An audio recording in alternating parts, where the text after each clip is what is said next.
Good afternoon dear students. बच्चों, जैसा आप लोगों को मैसेज मिल ही गया होगा कि कुछ टेक्निकल इश्यूज़ की वजह से हमारे एग्ज़ाम्स जो हैं वो नहीं हो पाए और एग्ज़ाम्स जो हैं वो पोस्टपोन हो गए हैं।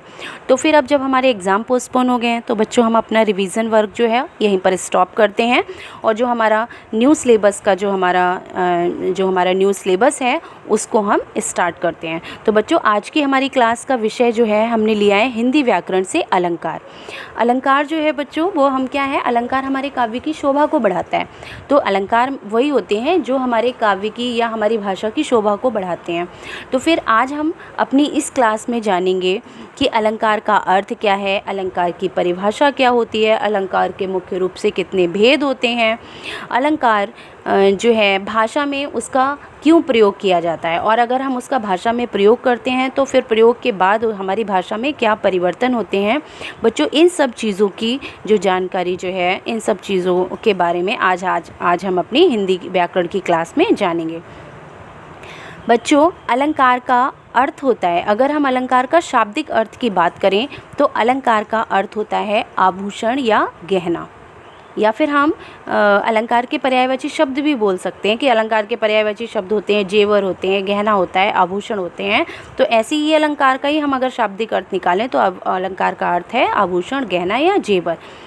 अब बच्चों, आभूषण, गहना या जेवर का हमारी भाषा में क्या प्रयोग हो सकता है, ये हमें कैसे पता चलेगा। अब आप एक चीज़ देखिए, कहा जाता है कि जिस प्रकार अलंकार या आभूषण या गहनों से आभूषित कोई स्त्री और अधिक आकर्षित लगती है ना। जैसे अब एक सिंपल है, एक साधारण बैठा है और एक किसी ने बड़े सुंदर से गहने और जेवर पहन रखे हैं, तो क्या है, उसकी शोभा और अधिक आकर्षित लग रही है, हमारी आंखों को तो आकर्षित लग ही रही है ना।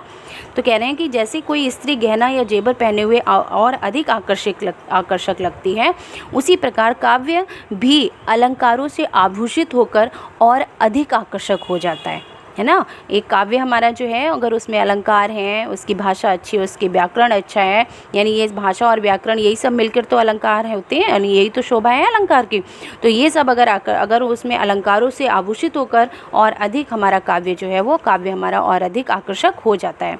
मान्यता है कि अलंकार केवल वाणी की सजावट के लिए ही नहीं बल्कि भाव की अभिव्यक्ति के लिए भी प्रयुक्त किए जाते हैं। केवल हम वाणी से ही हमें सुंदर जैसे सुनने में ही अच्छा नहीं लग रहा है, बल्कि अगर उसका भाव भी निकालते हैं तो वो भी और अधिक आकर्षक होता है। इस प्रकार शब्द और अर्थ की शोभा बढ़ाने वाले जो तत्व जो होते हैं वो अलंकार कहलाते हैं।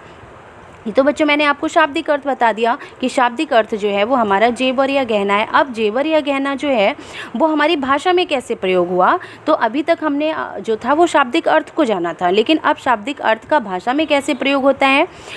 तो बच्चों देखिए, सुनिए, अलंकार का अर्थ है आभूषण या गहना, लेकिन जब हम भाषा या व्याकरण के माध्यम से इस अलंकार की बात करेंगे तो आभूषण या गहना शब्द अर्थ के माध्यम से भाषा की सुंदरता को बढ़ाता है। यानी आभूषण और गहना जो है वो अर्थ के माध्यम से हमारे भाषा की सुंदरता को बढ़ाते हैं। भाषा में अगर हम ध्यान से देखें या समझें तो हमें पता चलता है, हमें समझ में आता है कि काव्य या कविता की सुंदरता जो है वो अलंकार से ही बढ़ती है। अलंकार जो है वो काव्य की या कविता की सुंदरता को बढ़ाता है, उसको और अधिक आकर्षक बनाता है। वाणी की ही दृष्टि से नहीं बल्कि भाव की दृष्टि से भी हमारा काव्य जो है वो और अधिक आकर्षक होता है।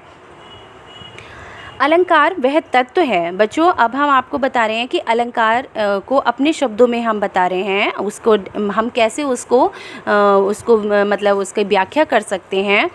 तो अलंकार वह तत्व है जो भाषा की सुंदरता को क्या करता है, बढ़ाता है। अगर परिभाषा में इसको हम बांधने की कोशिश करेंगे तो इसकी परिभाषा क्या होगी।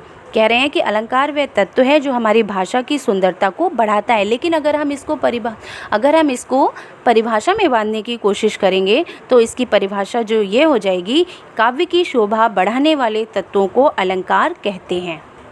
ठीक है बच्चों, यानी हमारे काव्य की परिभाषा क्या हो गई, काव्य जो है काव्य की शोभा बढ़ाने वाले तत्वों को क्या कहते हैं, अलंकार कहते हैं। बच्चों, हम आचार्य वर्मन ने भी अपने अनुसार एक काव्य की परिभाषा बताई है, जो किसी वस्तु को अलंकृत करे वह अलंकार होता है। तो विभिन्न विभिन्न विद्वानों ने अपने अपने शब्दों में जो है अलंकार की परिभाषा बताई है। तो ऐसी आचार्य वर्मन ने भी बताई है, आचार्य बमन जो हैं उन्होंने भी बताई है, जो किसी वस्तु को अलंकृत करे वह क्या होता है, अलंकार होता है।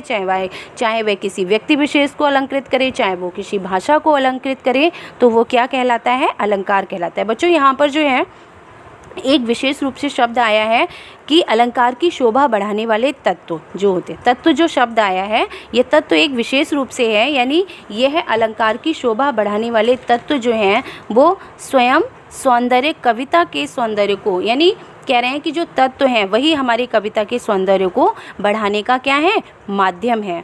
तो अब इसकी जो हमारे अलंकार की जो शोभा बढ़ाने वाले तत्व हैं बच्चों, तो ये दो प्रकार से होते हैं। एक शब्द, हमारे शब्दों के माध्यम से हमारे अलंकार की शोभा बढ़ती है, और एक अर्थों के माध्यम से, अर्थ के माध्यम से, ठीक है। तो जब शब्द के माध्यम से कविता में जब सौंदर्य उत्पन्न किया जाता है, किसके माध्यम से, शब्द के माध्यम से, तो हमारा शब्द अलंकार होता है। और कविता में अगर अर्थ के माध्यम से सौंदर्य उत्पन्न किया जाए तो वो हमारा क्या कहलाता है, अर्थालंकार कहलाता है।